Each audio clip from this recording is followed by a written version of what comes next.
The views and opinions expressed on this program do not reflect the company, owners, management, staff, clients, or partners.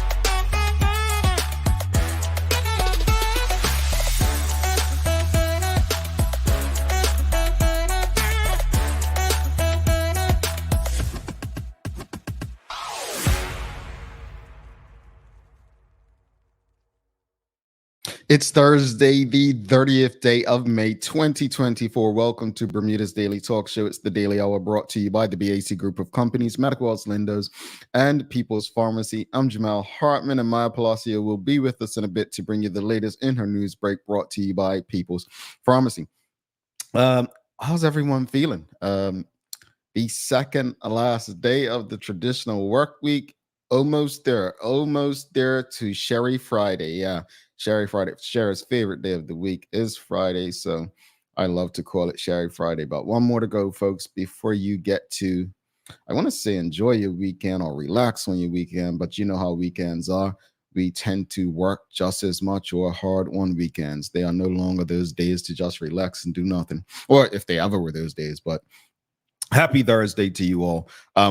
Got an interesting conversation this morning. So greetings, everyone, and thanks for making us part of your daily routine. A good one today as we welcome Jennifer Pitcher from the Bermuda Weather Service on. We're discussing the upcoming hurricane season. It's supposed to be active out there, folks. So you want to make sure you're tuned in, know what to do, and know what to expect this hurricane season, which begins on Saturday, the 1st of June through November 30th. The Daily Play is a name that plays today. So as you can see, I have no co-host. So whoever answers correctly on my screen will be eligible for tomorrow's draw. Every Friday or final day of the week, we have a draw to see who the lucky winner will be. All right. Please, if you haven't already, please do not forget to subscribe on our website. Follow us on all of our social media channels to stay up to date with all that we have going on. Help us grow beyond the mic as we do our part to continue to improve our community. All right, let's just jump right into it, folks. Let's jump right into the conversation. So today, we're going to be talking about voting. We're going to be talking about voting. We had the parliamentary registrar, I was going to say registrar general. We had the parliamentary registrar on earlier this week, and I got quite a few messages. I was only joking about a petition for me to be on the ballot, but I do think it was or is unfair how people are removed. But the question of the morning is very simple. Based on what the parliamentary registrar stated, who do you believe should be eligible to vote in Bermuda? Who do you believe should be eligible to vote in Bermuda? And should Bermudians who reside overseas, well, this is a yes or no. Should Bermudians who reside overseas be able to vote? Yes or no? What are your thoughts on that? Should Bermudians who reside overseas be eligible to vote? Should they be able to vote? Yes or no? Quickly. But what do you believe, or who do you believe should be eligible to vote in Bermuda? Who do you believe should be eligible to vote in Bermuda? But before you get to that, should Bermudians who reside overseas be able to vote? And Nicole Hassel says yes. Bermudians who reside overseas should be able to vote. Charles H. Shuffs II says, you want to be on the ballot, Jamel. That's what you said. No,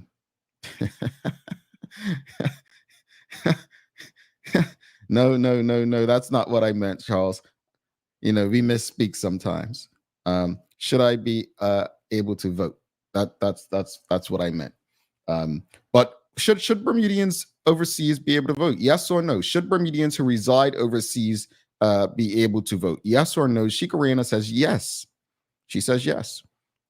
Nicole Hassel says all residents here and abroad. Now, while I may agree to that, I have concerns, and Tanae Woolrich, the parliamentary registrar, actually did bring up some valid concerns.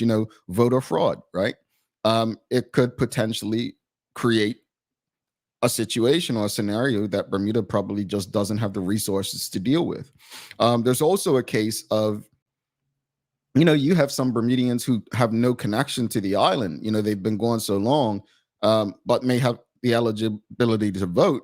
Like, what constituency do you put them in? Is it the last place that they lived? Do they go in a marginal to help a family member or a friend? And how do people in Bermuda feel about people who are not contributing, don't live there or contributing to the community, making decisions about their livelihood? Like, putting people in a place where they're passing legislation and policy that doesn't impact them because they don't live there, but it impacts the people who remain there. So I see both sides. I'm removing myself from the situation. I definitely see both sides as to the concern for, but also the opportunity. The concern against, but the opportunity for. So again, who do you believe should be eligible to vote in Bermuda? Again, Nicole Hassel said all residents here and abroad, here meaning in Bermuda. But should Bermudians who reside overseas be able to vote? Hadley and Swan says definitely yes. Kathy Ann Painter says yes. If you are a registered Bermudian, you should be able to vote. Well, I definitely have that stamp in my passport. But nope, they don't show me that love, folks. I definitely have the stamp in my passport. What are your thoughts, audience? What are your thoughts? Who do you believe should be eligible to vote in Bermuda? Who do you believe should be eligible to vote in Bermuda? And should Bermudians who reside overseas be able to vote? Charles H. Jefferson II, he says, yes, I would like to see an MP for Bermudians living outside of Bermuda. Well, you mean add another MP? We probably already have too many. Do you mean one of the current MPs representing people outside Bermuda? Tell us more. WKD Lama says, definitely yes, we have contributed and still contribute. So I'm guessing that WKD Lama is outside of Bermuda. Audience, let us know. And do us a favor. Make sure you like, love, thumbs up, share the conversation with your friends, your family, your colleagues. Let's see what people think. Maybe there should be a referendum on this, right? But should Bermudians who reside overseas be able to vote? And overall, who do you believe should be eligible to vote in Bermuda? Shika Reyna says, if you're a registered Bermudian living overseas who owns property on the island, you're contributing. See, that's where it gets sticky, though. It gets sticky, Shika, because remember, there was a time when only people who had property could vote, right? So it almost comes across discriminatory in terms of, like, someone can say, well, only if you're a registered Bermudian who owns a business in Bermuda, you should be able to vote. You feel me? Because at that point, you're contributing. So I think we have to be very careful not to, this is already discriminatory, in my opinion, but we have to be careful not to discriminate in trying to make progress, if that makes sense. Yeah. Who do you believe should be eligible to vote? Tanya Cheeseman, she went there. She said PRCs, people on permanent resident certificates. I think that's what it means. I don't know. And I'll tell you why I probably don't agree with that. You can be a resident of the United States for 30, 40, 50 years and not have eligibility to vote, right? The only way you're granted eligibility to vote in the United States is if you become a U.S. citizen, which is why I'll be participating in my first presidential election this year. But as a resident, no, you cannot vote. I don't think Bermuda should offer that at all.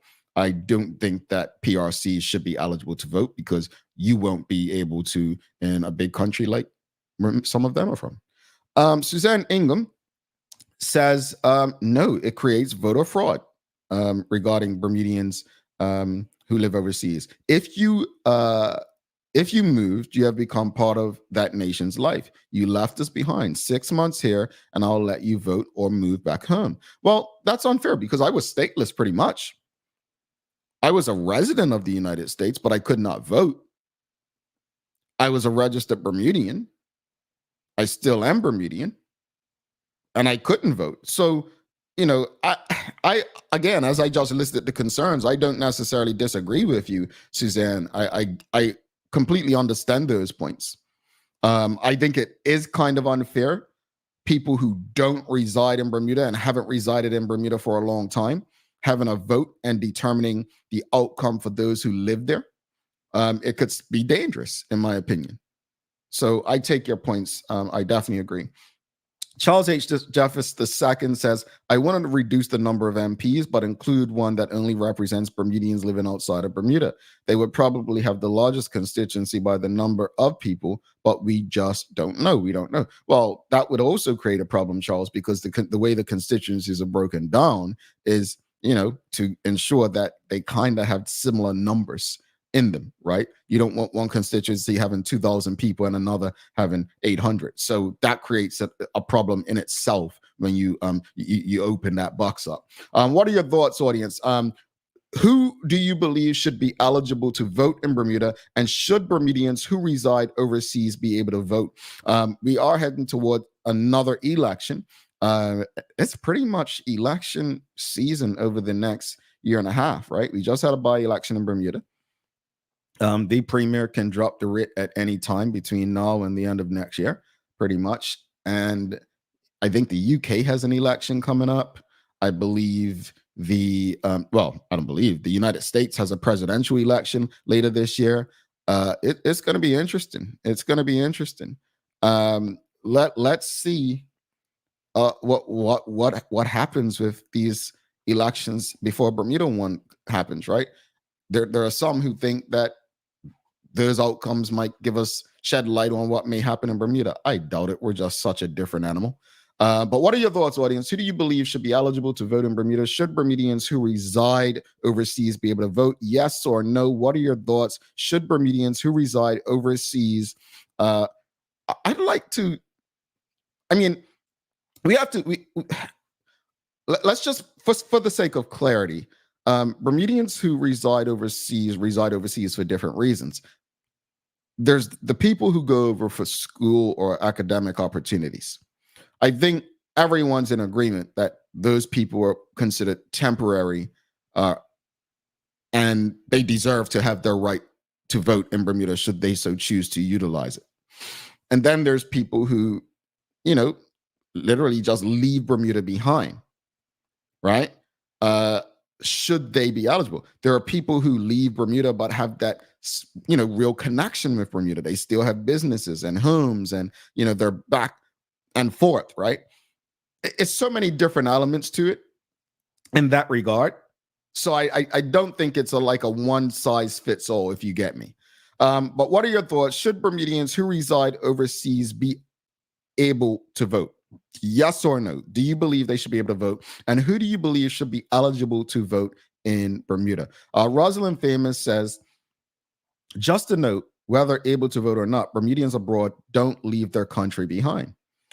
I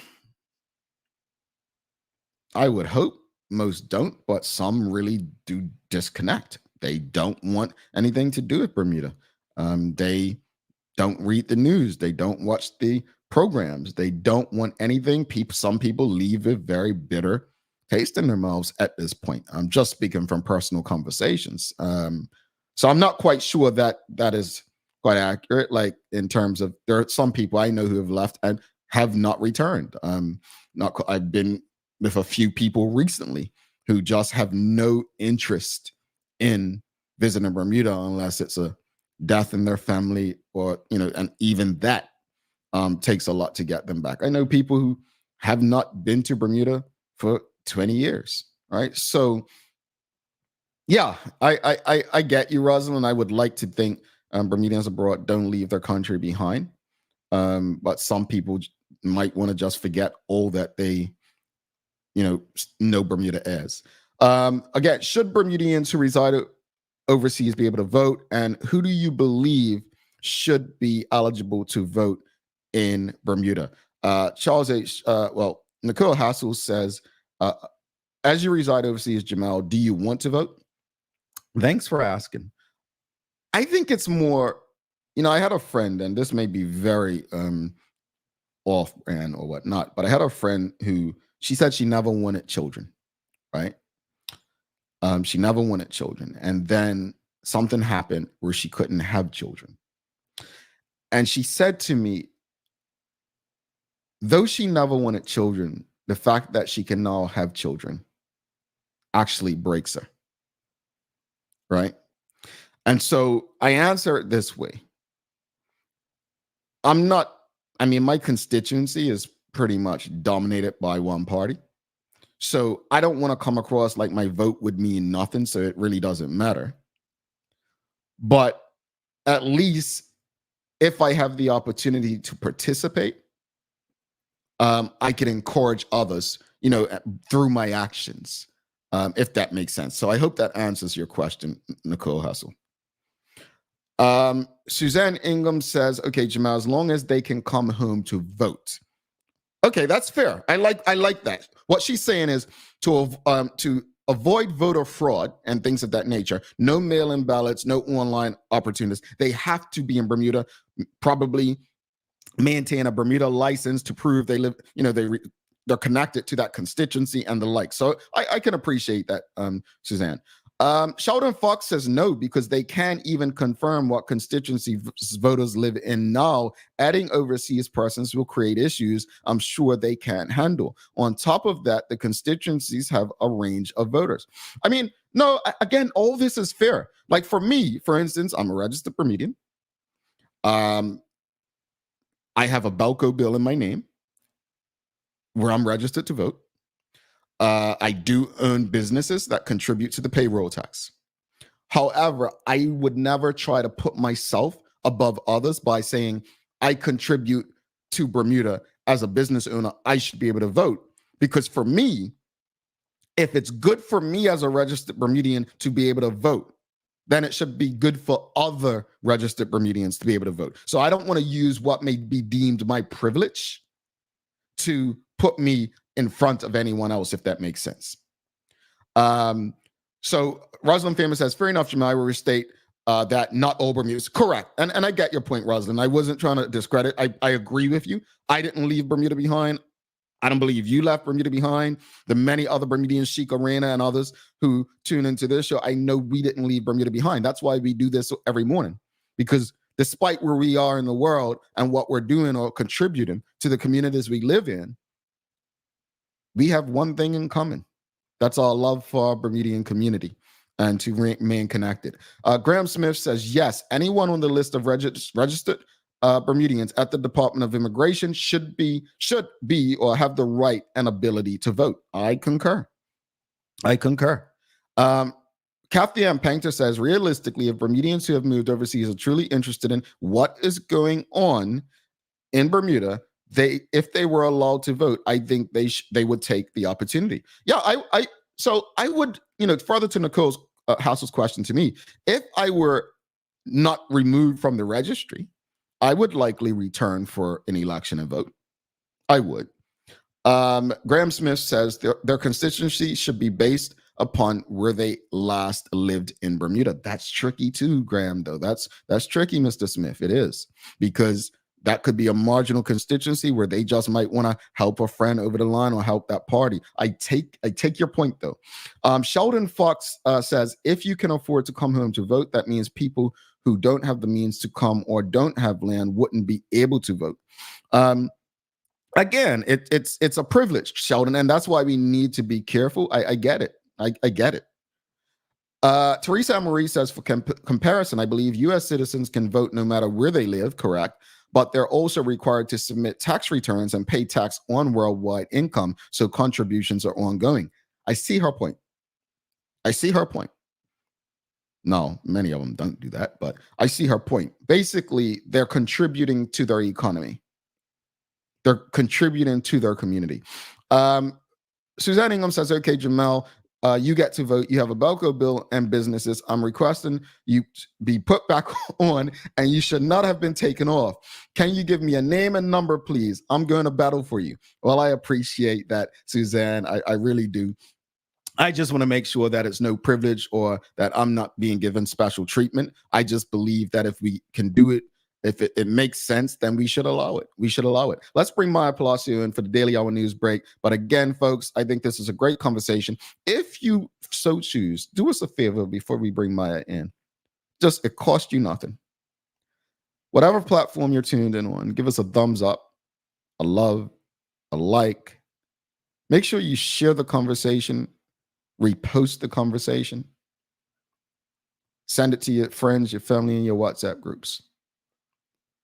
This is an interesting conversation that impacts so many Bermudians. We need to find a way to ensure that registered Bermudians know their eligibility as it relates to voting in Bermuda. Let's bring Maya Palacio in for the Daily Hour News Break. After that, we have Michelle Pitcher coming on. Apologies, I think I said Jennifer earlier. Michelle Pitcher coming on from the Bermuda Weather Service. And we're talking hurricane season, folks. So stick with us after the news break. We'll be with her.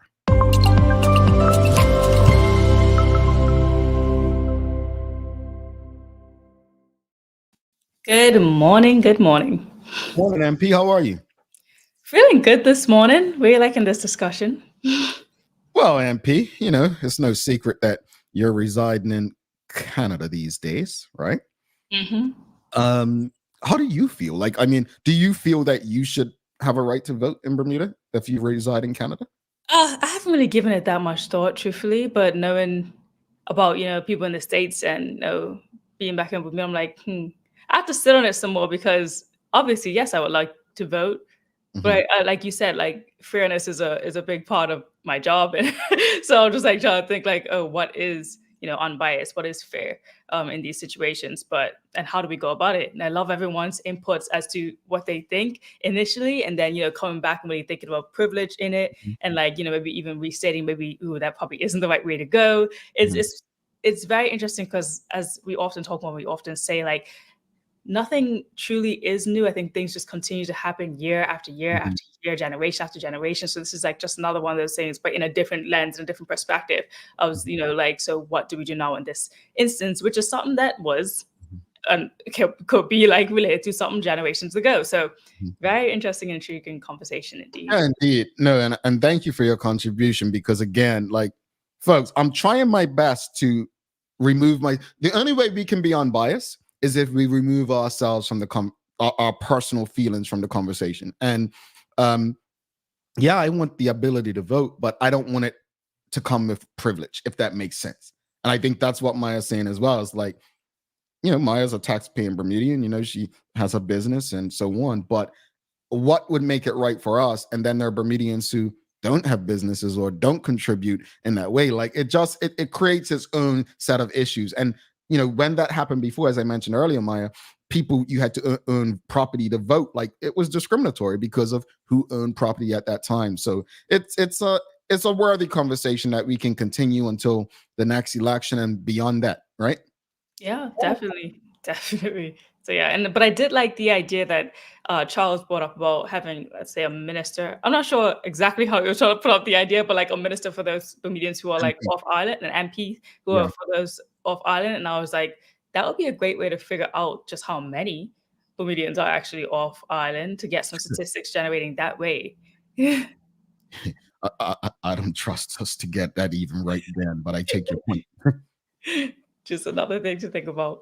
Yeah. All right. Well, good morning, everyone. This is your Daily Hour News Break brought to you by the great people at People's Pharmacy. With your news break this morning, we're starting off with the final appeal to identify the owners of cash found at Church Bay Park. You may recall this story. It was a while ago, but the Bermuda Police Service is making their final appeal to identify the owner of a significant amount of money discovered on Sunday, the 10th of March, in the area of Church Bay Park, Southampton. Now, to claim this cash, you could get in touch with Detective Chief Inspector Jason Smith of the Specialist Investigators Department at 717-0864.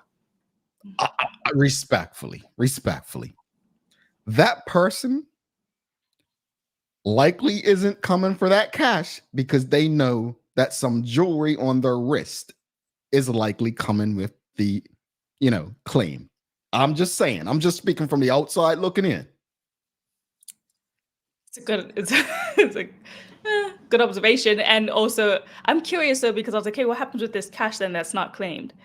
So I did put in just a question there. So hopefully I'm able to get a response next time I'm on the show. Well, remember a couple years ago, like cash confiscated from like, bad things or drugs or whatnot was given to community clubs and the like. That was my hope. I thought about that last night. I was like, I hope this is given to like Bermuda Sloop Foundation, who's looking for funds, stuff like that. So my hope is that charities that are really, in need of staying afloat, it can go toward them. It's always very interesting what happens to things that are confiscated. I think that's always a really cool story to like figure out and know. So hopefully we'll get back to you with more information at the next news break. But in other news, ministers unveil the electric vehicles for nurses and postal employees. Let's listen into this story. And this initiative aims to phase out the importation of internal combustion engines, or ICEs, vehicles and help Bermuda achieve its net zero goal. Today marks a significant milestone in our zero emissions vehicle initiative, ensuring that the island is ready for the global shift towards electric vehicles while proactively addressing the challenges of vehicle emissions.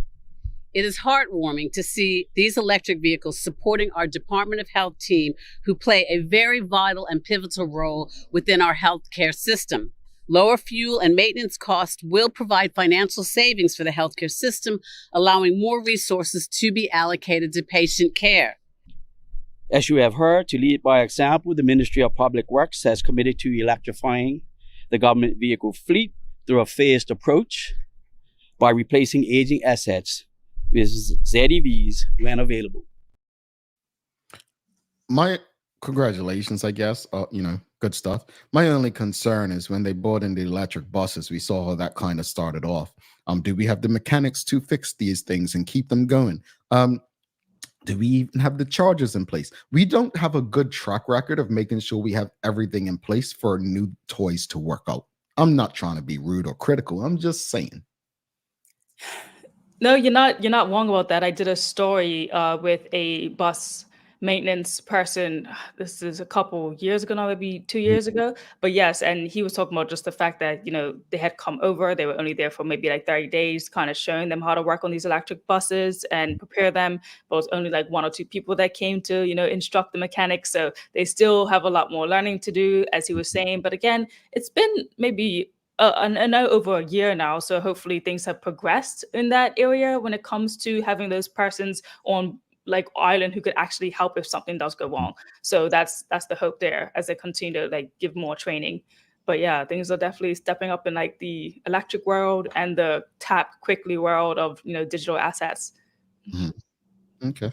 Yeah. Now, meanwhile, you will recall that in the House of Assembly, the passing of the Bermuda Health Council Amendment Act of 2024, I mentioned it here on the show, and the act, which Shadow Minister of Legal Affairs Scott Pearman called a draconian law because the law sends healthcare workers and health insurance workers to prison for failing to provide the government with health information. And with the Minister of Kim Wilson announced the following. The amendment outlines the types of information required, including data related to healthcare service delivery, utilization, costs, and payments for health products and services. And this information, Mr. Speaker, will support objective decision-making, particularly in the context of implementing universal health coverage.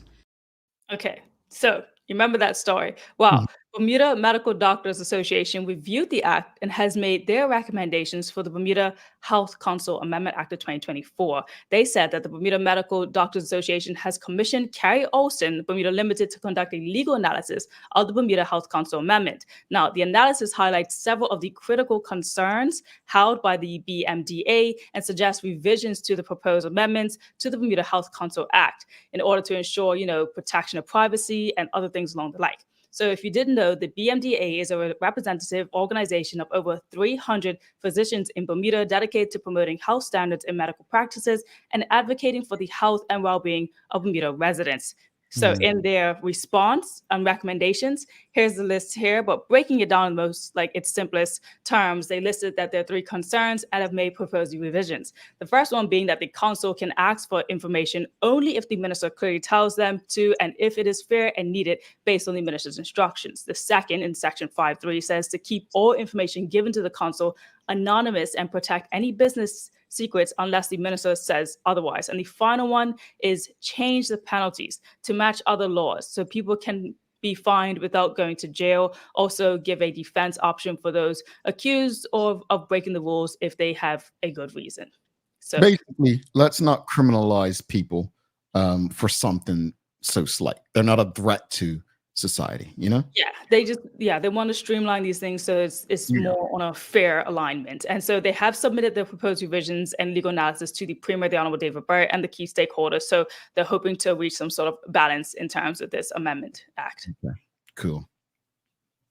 Meanwhile, in some pretty happy news, celebratory news, the city of Hamilton honored Ed Christopher in celebration of his 30th anniversary, 30 years serving the city as the first and only town crier. Now, special guest Mr. Milton Hill and the Maritime History Model boat maker attended as well, presenting 2 authentic cedar sculptures as a token of appreciation to Ed's service as the ambassador and historian for both the city of Hamilton and Bermuda. You'll recall that every morning Ed conducts daily tours of Hamilton for both visitors and locals and tailors each tour to suit the interests of the group. Now, over the years, Ed has taken thousands of people on his famous tours, immersing them in Bermuda culture and spreading the word about Bermuda and imparting his vast knowledge around the world.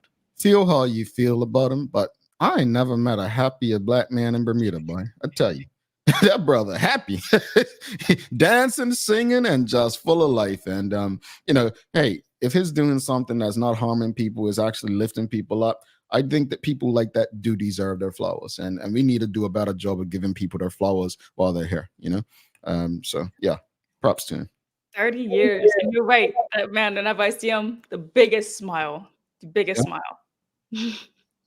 Meanwhile, the Majorette and Dance Show is going to be held this weekend, and it's called No Competition. The Minister of Youth and Social Development, Senior Sinead Ferber, is inviting the public to come out and be there. It'll take place at the Garrison Field at the Eastern Zone Community Center, Saturday, June the 1st, starting at 6 p.m. And the event is free to go to. You just gotta bring a chair and cheer on your favorite group.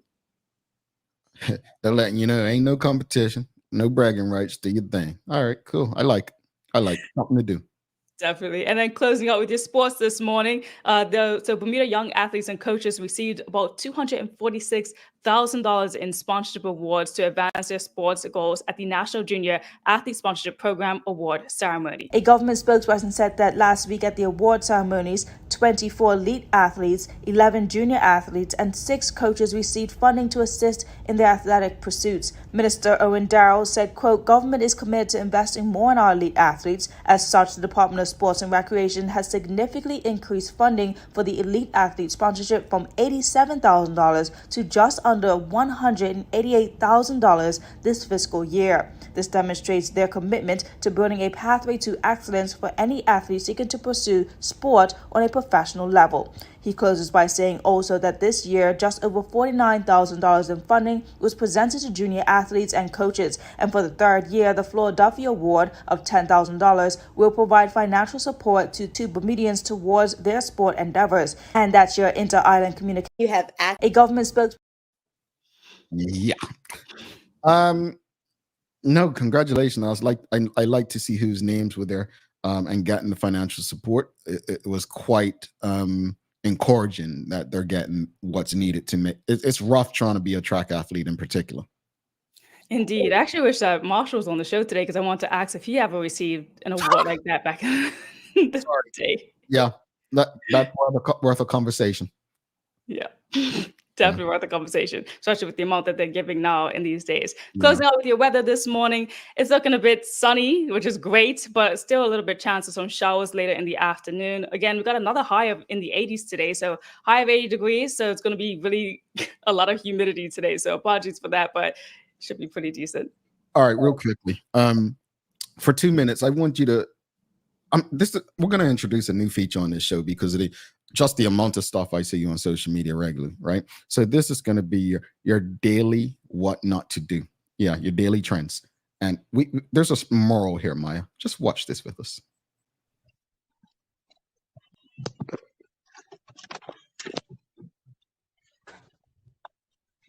You stationary? I'm pulling in right now at this second. Yes, I am. All right. What are we doing? Your Honor, we are respectfully requesting an adjournment in this matter, up possibly 2 to 4 weeks if the court would allow.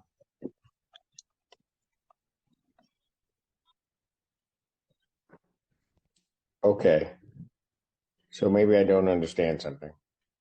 This is a driving while license suspended, That is correct, Your Honor. and he was just driving, and he didn't have a license.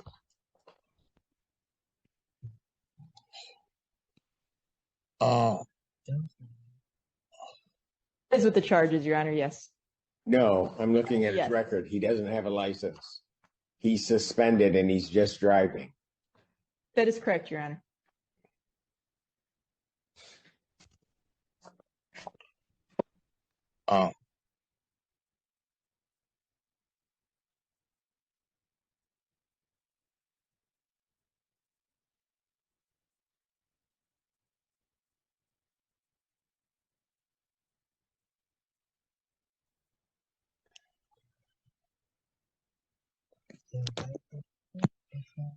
Hello?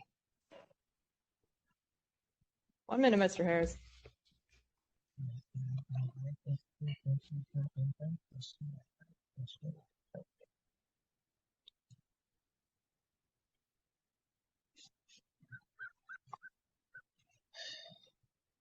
I don't even know why he would do that. So defendant's bond is revoked in this matter. Defendant is to turn himself into the Washington County Jail by 6 p.m. today. Failure to turn himself in will result in a bench warrant with no bond.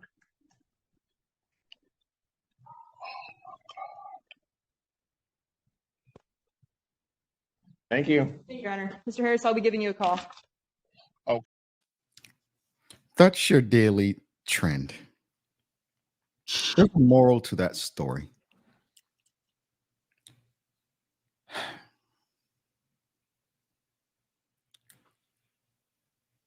I'm trying to figure out, I can't say that word. I can say stupid, right? Yeah. Folks, I thought that that's something that happened during the pandemic, like a long time ago. Someone did that in 2024. Don't be so stupid. Don't be so stupid. Indeed, it is a well, I never. That is stupid. Anyway, it's time for Days of the Year. Maya, today is International Day of the Potato. Audience, let us know what's your favorite potato. Maya, what's your favorite kind of potato? Recently it's just been a really good boiled potato with like the rosemary and everything inside of it. I don't know. I get it from a Greek restaurant and it is so good. You know what? I would have said French fries or potato chips, but the truth is, the lemon Greek potatoes, my favorite kind. Yeah, so good. That's my favorite kind. All right, let us know your favorite kind of potato. Maya, thank you so much. We'll see you soon. See you soon. All righty, folks. Don't go anywhere. We've got Michelle Pitcher coming up, Bermuda Weather Service. We're talking 2024 hurricane season. You don't want to miss this. We'll be back in 2 minutes, 27 seconds. Stick with us. Let's face it, life can be a little wild, but shopping doesn't have to be. I choose People's, so that whether it's a prescription that needs to be filled, a toy for my little terror, or a gift for a new addition to the family, we'll see about that.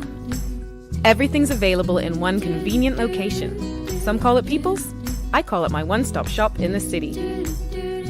People's, we're here for you.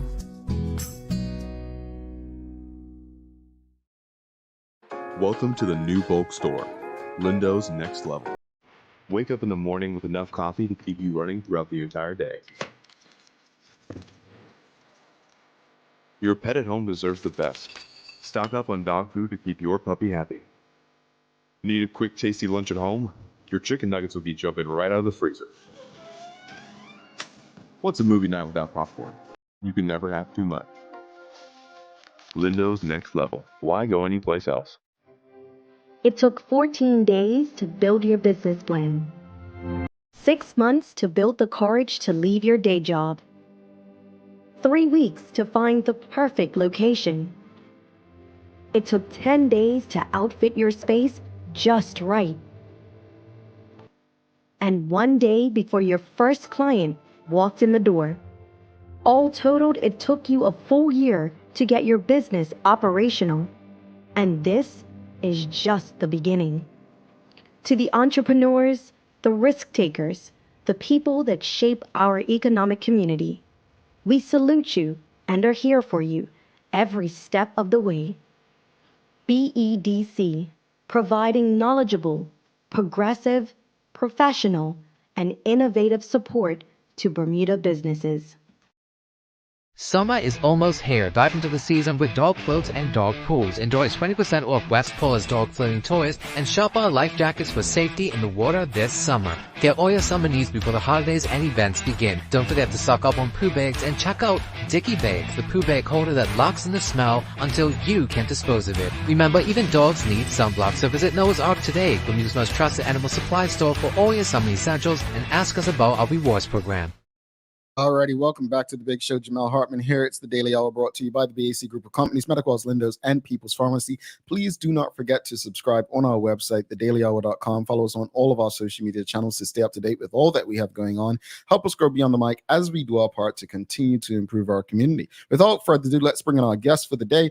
Well, before we do that, we've got Sweet Potato in the house. Suzanne Ingham and Anika DeShield says their favorite kind of potato is sweet potato. Again, lemon potatoes for me from any Greek restaurant, and then closely follow it by the French fry, the waffle one from Chick-fil-A is top.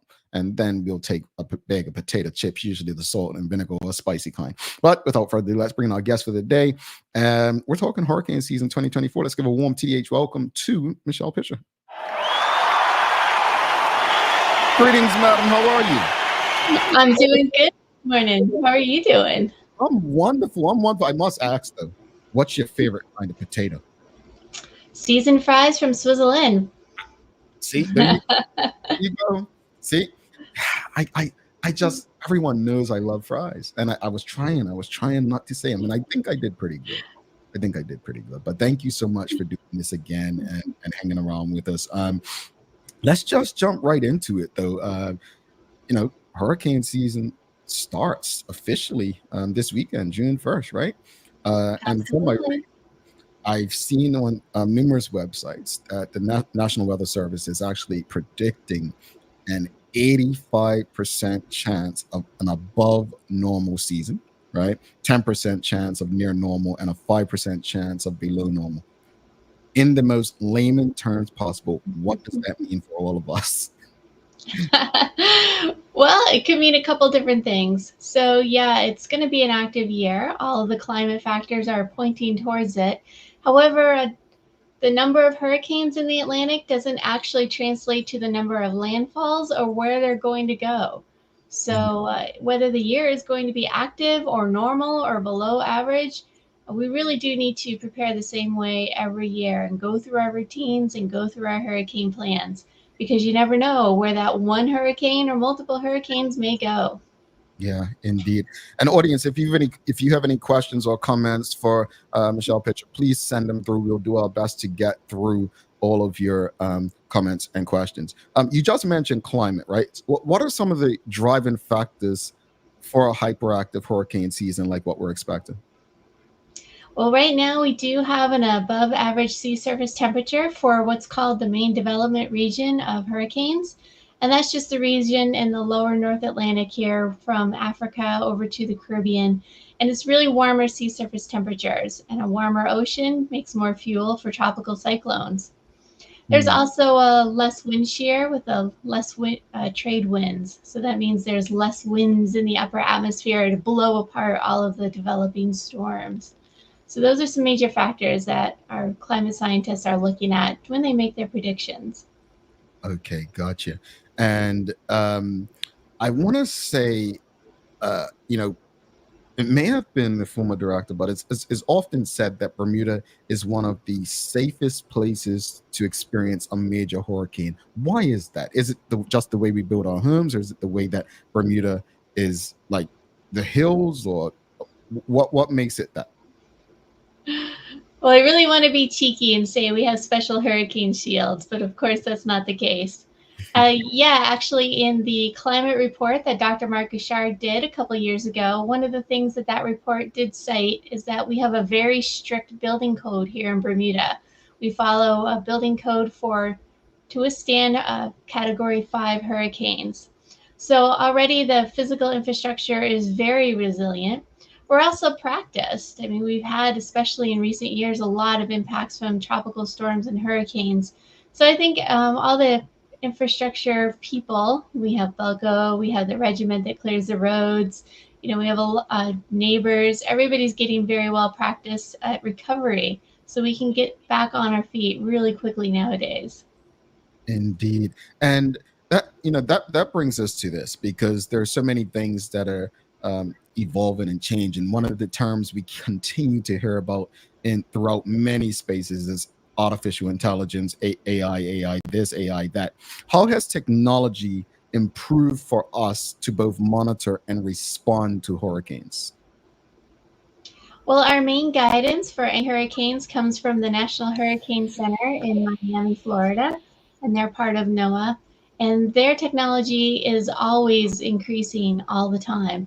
I'm not sure about any particulars of AI, but they're always working to improve their models and to expand the data that they collect, as well as to implement new models and new warning systems and more information that can be handed out to not only those in the US, but to the wider Caribbean, because they're also responsible for all of the Caribbean as well.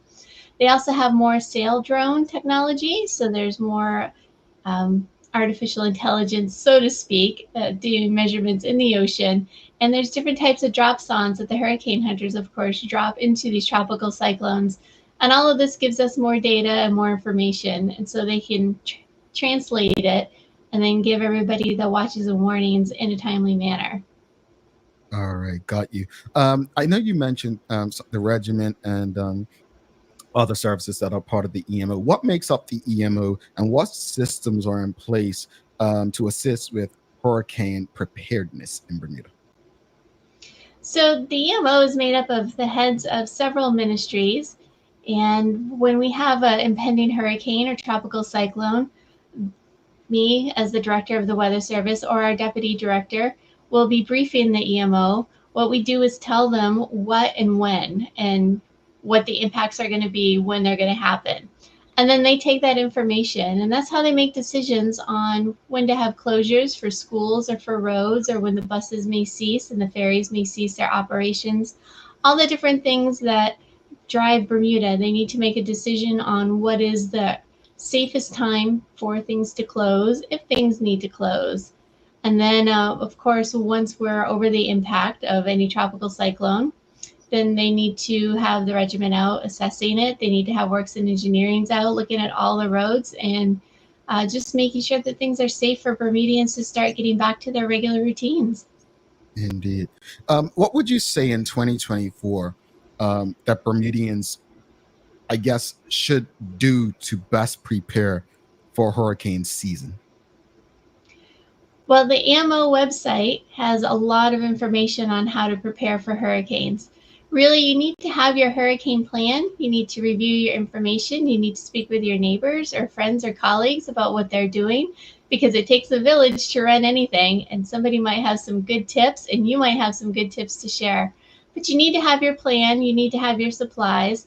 And then you need to review your plan multiple times during hurricane season. And maybe you even need to practice it if you think you need to evacuate or put different things away. Because really, once you give a routine down, then when you need to do it for real, it's easier to do. And then you know what's going on. You don't have any snags, or if there is any last minute snags or snafus, then it's a bit easier to correct because everything else will be running smoothly. Suzanne Ingham says, "Can you please send hurricane season away, please?" But it's a joke. It's funny. But is there anything that humans are doing to contribute to more active hurricane season that maybe something can be done? That may sound like a silly question, but people genuinely want to know what is it that can be done to reduce the amount of storms. No question is a silly question, and I understand hurricane season causes anxiety for a lot of people, especially because Bermuda, you can't really evacuate. You don't drive away like bigger countries do, and we don't have any neighboring islands to go to. So it is concerning, and it's understandable to be scared and worried. But overall, the hurricanes are getting stronger. We're seeing stronger tropical cyclones further north. A few years ago, we had a Category 4 hurricane pass us to the east. And it's just climate change. The oceans are getting warmer, the atmosphere is getting warmer, and that's causing a lot of extreme weather conditions to become a little bit more normal. And it's just something that we do need to be aware of, all of our individual responsibilities for the environment. You mentioned the EMO responding and cleaning up roadways. I know one of the challenges we've had post hurricanes is, Bermudians love to tour the island after. And I know, telling people to stay off the roads. I was just talking to someone recently and just telling them, with hurricanes, Bermuda is really, has a tendency to get back to normal very fast. But before we even get to the response, what are some things people can do prior to a hurricane? Like, cut off some tree limbs or make sure they take things inside and just prepare for the worst, even though they're hoping for the best. What are some tips that they can do in that respect? Oh, absolutely. You need to inspect your property. You need to look at tree branches around. You just need to think, okay, if we've got a strong wind and if a tree came down, what is it going to knock over? Is it going to take down a pole? Is it going to take down power lines? You might think your house is sheltered, but you still need to think about loose lawn furniture or things that are, around your house.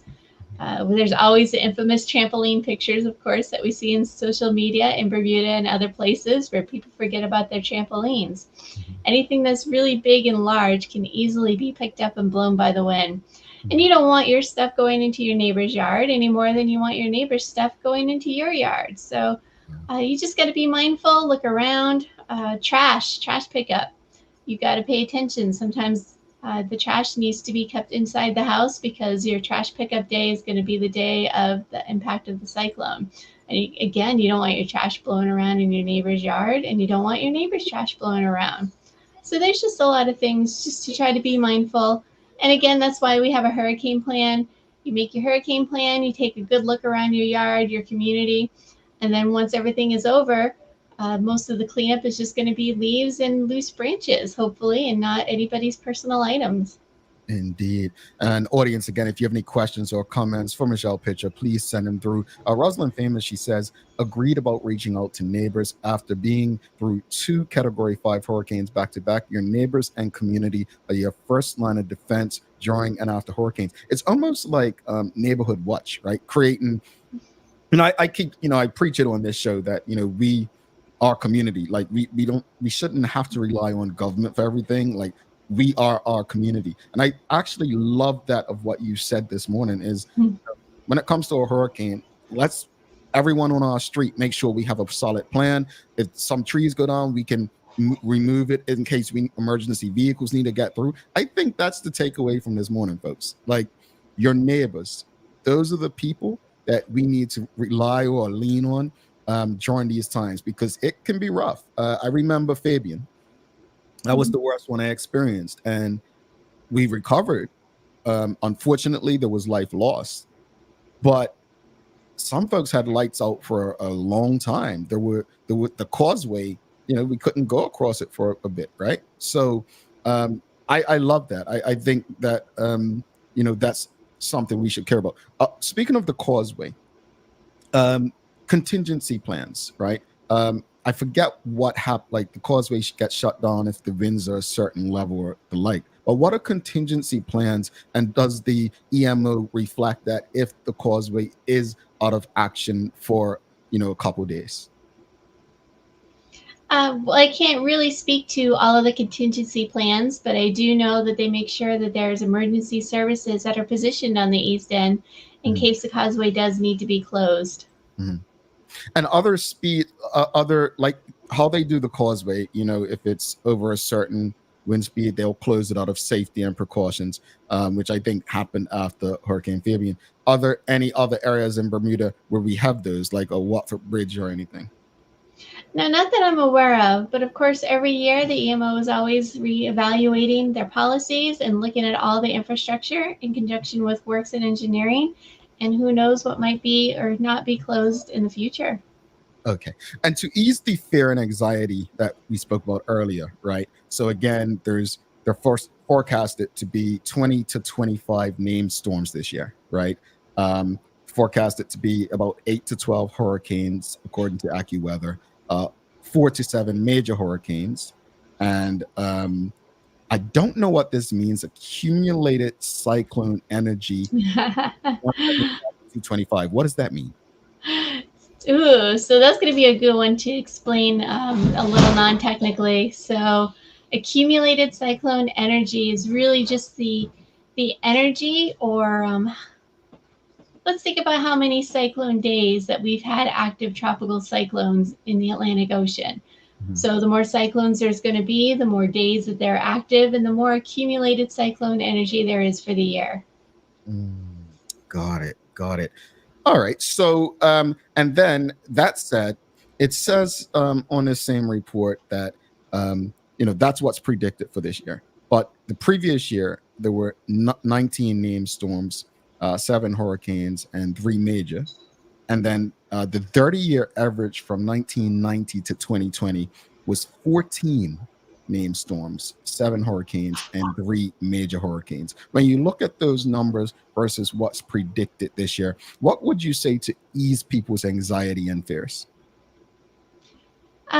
It's easy to take a responsibility to have your own independent plan. Make sure your house is secured. If you're not comfortable in your house, I hear a lot of people check into hotels. If it's really causing you anxiety and you are privileged enough to have the money, maybe you need to fly off island for a couple days when the impacts are happening. But keep yourself informed. The National Hurricane website, www.nhc.noaa.com. They have the watch of the entire Atlantic, and they have their tropical weather outlook that's updated 4 times a day. You can look at that every day when you get up with your morning news and with your daily hour show, and check to see what's going on in the tropical Atlantic. The Bermuda Weather Service website, www.weather.bm. We will be having tropical update bulletins on any tropical cyclones that are going to become near or towards Bermuda. So please check our website. And if we have any active tropical maps, just make yourself aware of it.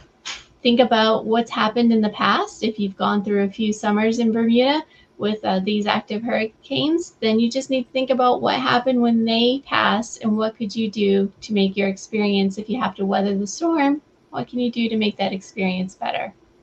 Indeed. Thank you so much. Extremely helpful information, Michelle. And you just provided the information if people wanted to learn more.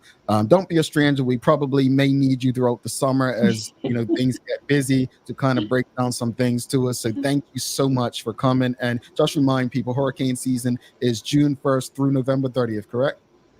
Correct. All righty. And usually Bermuda will get really busy September, October. Yeah. Yeah, the height of hurricane season is September and October for us.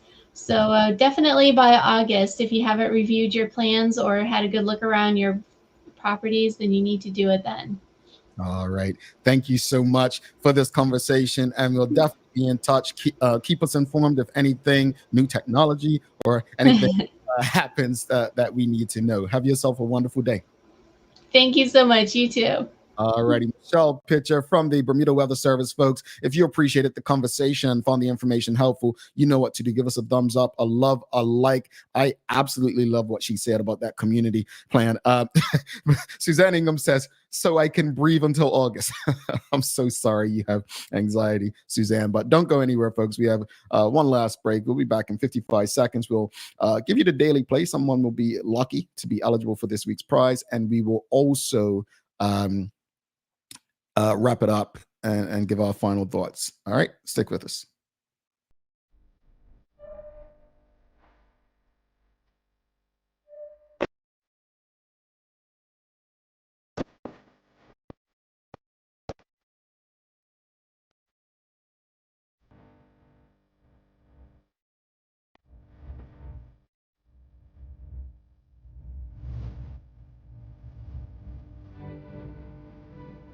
Take a look at our workwear for construction workers and tradesmen. Durable, stretchable in all the right places and plenty of options for tools and accessories. Pair with our wide range of tough and comfortable footwear, you can't go wrong. As you can see, Medical House really is a one-stop shop for everybody. We can't wait to see you. See it all at our new expanded location on Bakery Lane. Alrighty, welcome back to the big show. Jamel Hartman here. Thanks again to Michelle Pitcher from the Bermuda Weather Service, talking hurricane season 2024. Again, if you appreciated today's conversation, just do us a quick favor. It costs you nothing but a few seconds. Give us a thumbs up, a love, a like. Make sure you repost it, share it with your friends, your family, your colleagues. Make sure everyone has this information. I love what she said about community. Folks, it is time for the day. Well, thanks again to the BAC Group of Companies, Medical Lindos, and People's Pharmacy for ensuring that we can have these conversations with you on a regular basis. It is time for the Daily Play, brought to you by Bermuda Trivia, now available at stores throughout Bermuda. Follow Bermuda Trivia on Facebook, Instagram, X, and TikTok to find out why it's Bermuda's favorite trivia game. It's a name that plays today. The first person to answer correctly on my screen will get the correct, be eligible for tomorrow's prize. All right, here we go. Very easy one today, folks. We're going to go to the United States of America. Which U.S. state is nicknamed the Sooner State? Which U.S. state is nicknamed the Sooner State?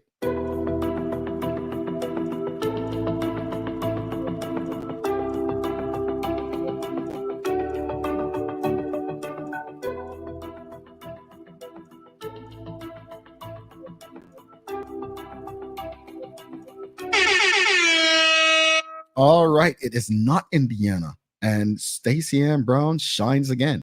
So, folks, I learned geography from watching sport.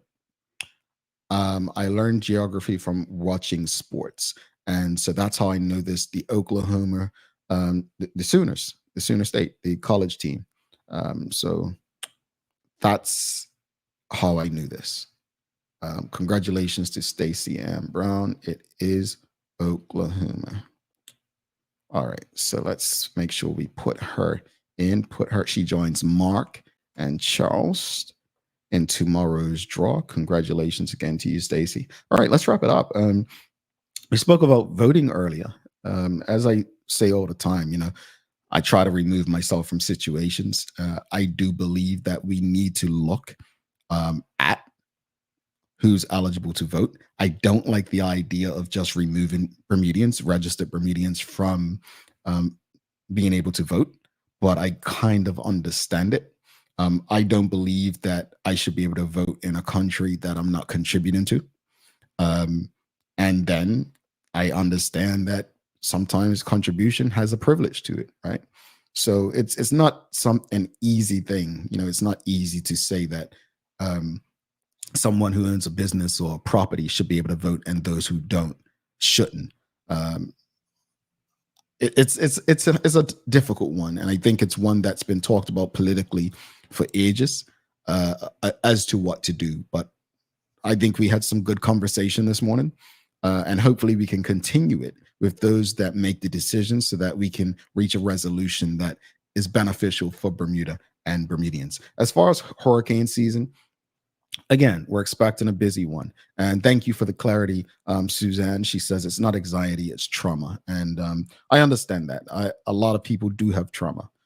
You've had people who've lost family members. They've lost their livelihoods through hurricanes. I know in Bermuda, we have a tendency to celebrate hurricanes. I'm not one of those people. These things are dangerous. This is Mother Nature. It's nothing to play with.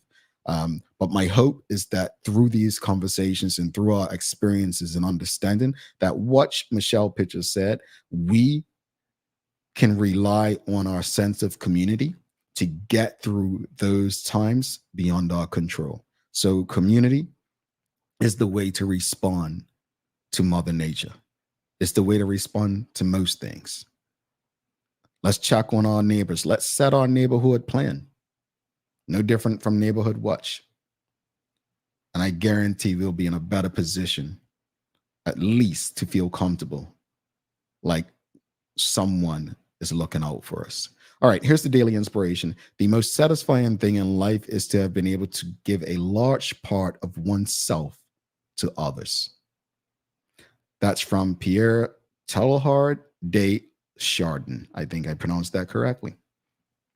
All right, folks, please don't forget to subscribe on our website. Follow us on all of our social media channels to stay up to date with all that we have going on. Help us grow beyond the mic as we do our part to continue to improve our community. Thanks again to our partners, the BAC Group of Companies, Medical House Lindos, and People's Pharmacy for ensuring that we're able to do this with you on a daily basis. As always, we appreciate you, we love you, and we thank you for making us part of your daily routine. If all goes well, we'll be back to do this again with you tomorrow. I'm Jamel Hartman. Please do make it a safe and a great day. I am is out. Peace.